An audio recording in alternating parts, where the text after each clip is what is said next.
రెండు గడికి వచ్చేయండి, రెండు గడికి రెండు గడికి వచ్చేయండి సార్. హెల్త్ ఎలా ఉంది సార్? హెల్త్ ఎలా ఉంది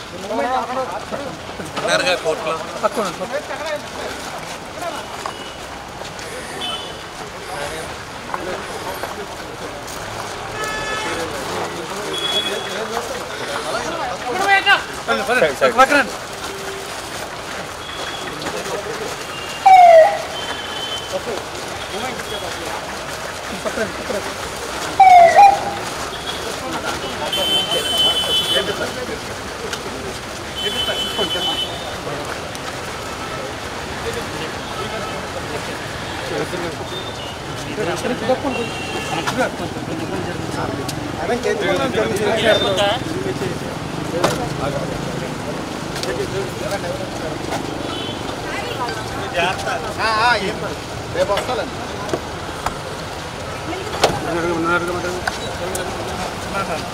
జరుగు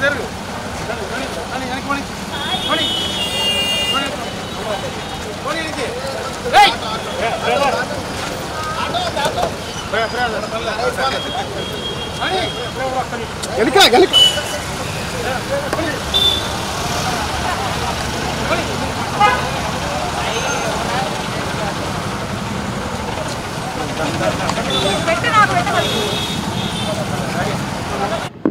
గంటా వీర్రాజు, తర్వాత వెల్లేని దేవ వీర రామకృష్ణ ప్రసాద్, వేణు, వంశీ వీళ్ళంతా కలిసి ఒక వల్లభనేని వంశీ ప్రోద్బలంతో నాయకత్వంతో ఆయన ఒక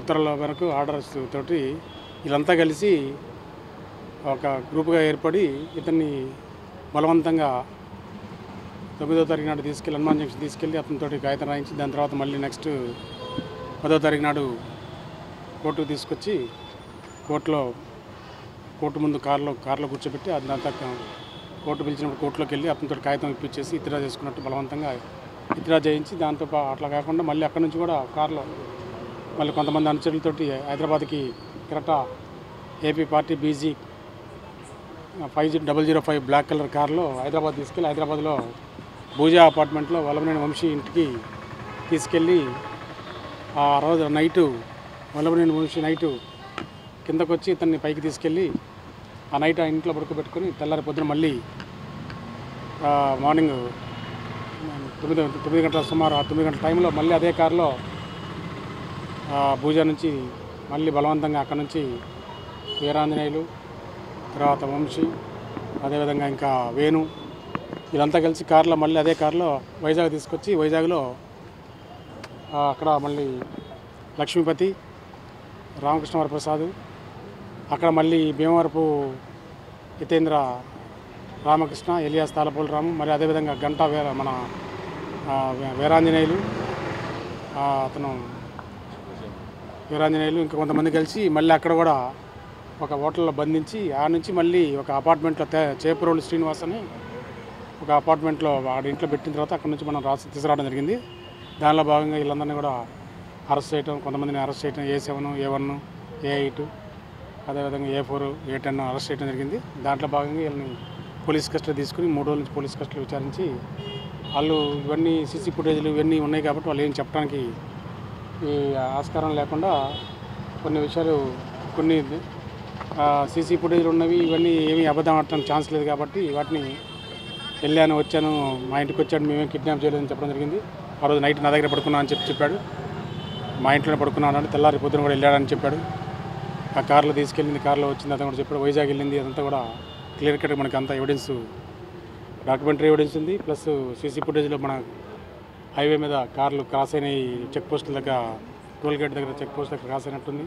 అదేవిధంగా హోటల్లో కానీ వైజాగ్ హోటల్లో కానీ వైజాగ్ ఇంట్లో కానీ అదేవిధంగా భూజా గేట్లో గేట్ పాస్ దగ్గర కానీ ఇవన్నీ కూడా సీసీ ఫుటేజ్లు కలెక్ట్ చేయడం జరిగింది. అదేవిధంగా కొన్ని డాక్యుమెంటరీలు వీళ్ళందరూ కూడా ఎక్కి ఎవరెవరు వైజాగ్ నుంచి హైదరాబాద్ నుంచి వైజాగ్ తీసుకుంది, వైజాగ్ నుంచి మళ్ళీ విజయవాడ నుంచి వైజాగ్ తీసుకుంది, వైజాగ్ నుంచి హైదరాబాద్ నుంచి వైజాగ్ అట్లా ఎవరెవరు తీసుకుని ఎవరెవరు ఎక్కడ ఏ పాత్ర ఎంత అనేది కూడా క్లియర్ కట్గా దాంట్లో రావడం జరిగింది. ఇంకా దీంట్లో కొంతమందిని మళ్ళీ ఇంకా దీంట్లో అంతా కంప్లీట్ కాలేదు. ఫర్దర్గా మళ్ళీ ఆలోచన చేసి మళ్ళీ పోలీస్ కస్టడీ తీసుకోవడానికి ఏమైనా అవకాశం ఉందని కనుక్కొని చూసి దాన్ని బట్టి మళ్ళీ ఆధారాలు ఇంకా ఏమన్నా తెలుసుకోవాల్సి సెల్ ఫోను అతని సెల్ ఫోన్ ఎక్కడ పెట్టానో మర్చిపోయాను అంటాడు. కొద్దిసేపు వాళ్ళకి ఇచ్చాను వీళ్ళకి ఇచ్చానని చెప్తున్నాడు. ఆ సెల్ ఫోన్ విషయాలు చెప్పలేదు. అదేవిధంగా ఏది అడిగినా కూడా నాకు తెలియదు అని అంటున్నాడు. కాబట్టి మనకి అన్ని క్వశ్చన్లకి సమాధానం రాలేదు కాబట్టి మళ్ళీ ఫర్దర్ కూడా పోలీస్ కస్టడీ తీసుకునే అవకాశం ఉంది. మాజీ ముఖ్యమంత్రి ఇంటి వైపు వెళ్ళాడని చెప్పేసి 12వ తారీఖు మార్నింగ్ ఇక్కడ హైదరాబాద్ నుంచి బయలుదేరి వచ్చేసి జగన్మోహన్ రెడ్డి ఇంటికి జగన్మోహన్ రెడ్డిని కలిసి మళ్ళీ హైదరాబాద్ వెళ్ళాడు. ఆయన చెప్పాడు. A4కి A10కి ఆల్రెడీ వేసాము. A4కి A10కి వేసాము. మళ్ళీ ఫర్దర్గా చూసి దాన్ని బట్టి చేస్తాం.